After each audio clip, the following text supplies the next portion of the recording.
अस्सलाम वालेकुम dear students, how are you. Welcome back chemistry के चैनल में। आज जो हमने पढ़ना है वो है, हम पढ़ेंगे डिस्कवरी ऑफ इलेक्ट्रॉन्स के बारे में। हमने एटॉमिक स्ट्रक्चर वाला चैप्टर स्टार्ट किया हुआ था, जिसमें हमने स्ट्रक्चर्स ऑफ एटम्स में इलेक्ट्रॉन, प्रोटॉन और न्यूट्रॉन के बारे में डिस्कस किया था। लेकिन आज हम इनको फर्दर सेपरेट सब टॉपिक्स को, मतलब कि इलेक्ट्रॉन कैसे डिस्कवर हुआ, प्रोटॉन कैसे डिस्कवर हुआ और इलेक्ट्रॉन कैसे डिस्कवर हुआ, इन सब के बारे में स्टडी करते हैं।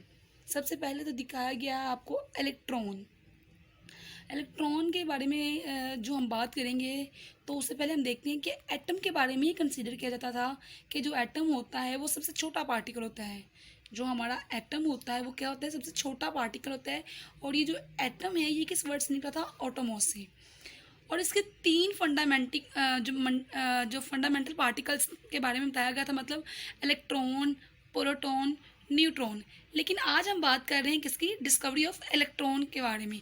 ये सर विलियम क्रोक्स ने जब दी थी तो उन्होंने बताया था कि इलेक्ट्रॉन किस तरह से डिस्कवर हो सकते हैं, किस तरह से ये बिहेव करते हैं। यहाँ पर एक गिलास बनी हुई हमें नज़र आ रही है, शीशे की गिलास बनी नज़र आ रही है। इसको हम डिस्चार्ज ट्यूब भी कहते हैं। इसके अंदर इलेक्ट्रॉन की रेस को ऑब्जर्व किया था। और ये रेस किस तरीके से बिहेव करती हैं उन्होंने ये बताया हमें कि सन में 1895 में। और एक्सपेरिमेंट किस तरह से किया, चलिए हम ये देख लेते हैं कि मतलब ये इलोंगेटेड से बनी, मतलब कि ये इलोंगेट से बनी हुई जो ग्लास के अंदर ट्यूब्स हैं, और इसको हम डिस्चार्ज ट्यूब भी कहते हैं। डिस्चार्ज ट्यूब इसलिए इसे कहा जा रहा है क्योंकि ये ग्लास की बनी हुई है।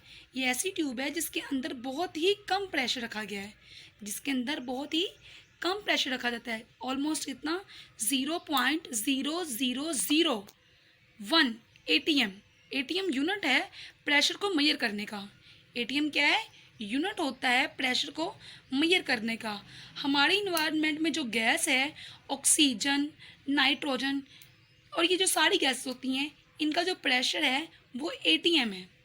जबकि ये ग्लास जिसको हम यूज़ करते हैं, तो इसका प्रेशर क्या होता है, 0.0001।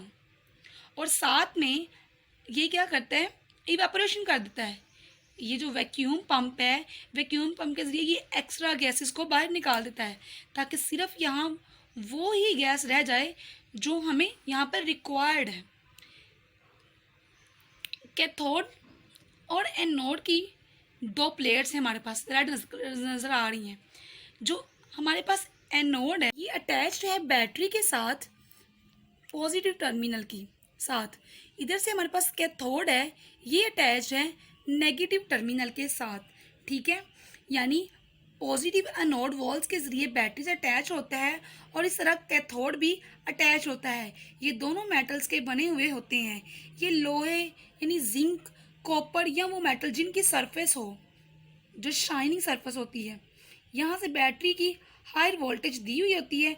और ये जो हमारे पास मेटल का इलेक्ट्रोड है, इलेक्ट्रोड का मतलब होता है ये जो चार्ज है। अब सर विलियम क्रोक्स ने किसने बैटरी को हायर वोल्टेज दी, तो उसने कहा कि वोल्टेज को ऑन किया गया तो इसमें से करंट फ्लो करेगा, इसमें से क्या करेगा, करंट फ्लो करेगा।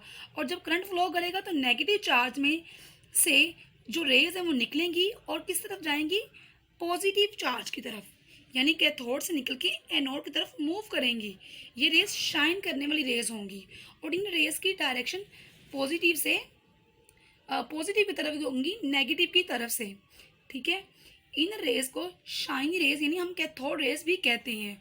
और इन रेस की खसूसियात को देखते हुए हमारे पास जो मतलब के इलेक्ट्रॉन्स थे, इनको इलेक्ट्रॉन्स का नाम दिया गया। इस तरह ही हमारे पास इलेक्ट्रॉन वजूद में आए, उनकी डिस्कवरी हुई। इलेक्ट्रॉन इसलिए इसको कहा जा रहा है, जो इलेक्ट्रॉन है ना उनकी नेचर जो है ना, उन पर भी नेगेटिव चार्ज होता है और इनके ऊपर भी नेगेटिव चार्ज होगा, तो ये अपने ऑपोजिट मतलब कि हरकत करेगी। और ये बिल्कुल परपेंडिकुलर मूव करती है जब ये निकलती है, तो इनका एंगल क्या होता है, ये बिल्कुल परपेंडिकुलर मूव करेगी ना, बिल्कुल परपेंडिकुलर, तो इसका 90 का एंगल होगा। तो इसी तरीके से हमने देखा कि डिस्कवरी ऑफ इलेक्ट्रॉन किस तरीके से हुई थी। ठीक है, इलेक्ट्रॉन की डिस्कवरी कैसी हुई और ये ट्यूब का क्या पर्पस था इसके अंदर और किस तरीके से इन्होंने काम किया और इसके अंदर से जो रेज़ निकली और वो रेज़ कैसी थी और उन रेज़ को क्या नाम दिया गया। आई होप कि आपको समझ आ गई होगी। हमने डिस्कवरी ऑफ इलेक्ट्रॉन पढ़ी है। नेक्स्ट टॉपिक में इंशाल्लाह हम पढ़ेंगे डिस्कवरी ऑफ प्रोटॉन। मिलते हैं नेक्स्ट वीडियो के साथ। प्रोटॉन के टॉपिक को डिस्कस करेंगे कि किस तरह से प्रोटॉन की डिस्कवरी हुई।